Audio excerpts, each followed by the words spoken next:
செந்தமிழ் திக்கட்டும் பரவட்டும் முத்தமிழ் தாய்க்கு என் முதற்கண் வணக்கம். பெண் என்றால் பேயே இறங்கும் என்றதையா ஊரு, பெண்ணை இங்கு மனுஷியாய் மதிப்பவள்தான் யாரு? அடுப்பூதும் பெண்களுக்கு படிப்பதற்கு அடுத்தவள் வீட்டிற்கு போவவள் தானே, உனர்க்கெல்லாம் எதற்கடி படிப்பு என்று கூறியது இந்த ஊரு. ஆனால் பெண் என்ற தாய்மையில்தான் உலகின் அனைத்து உயிர்களும் தோன்றுகின்றன.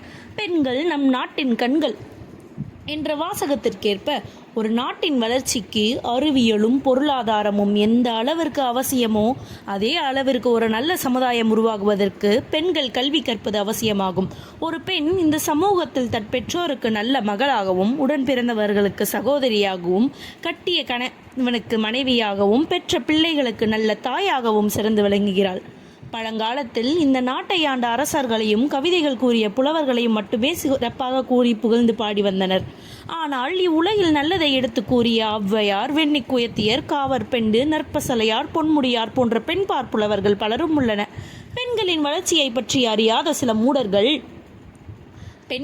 பின்புத்தி தானே அடுப்பூதும் பெண்பதற்கு படிப்பதற்கு என்றெல்லாம் கேட்டு வந்தனர்.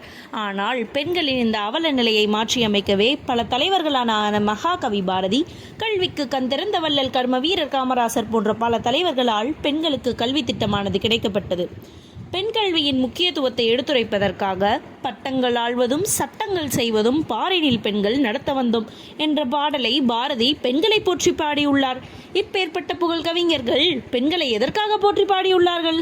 வயது வந்த பிறகு திருமணம் செய்து வைப்பதற்காகவா, அல்லது பள்ளி படிப்பினை முடித்தவுடன் திருமணம் செய்து வைப்பதற்காகவா?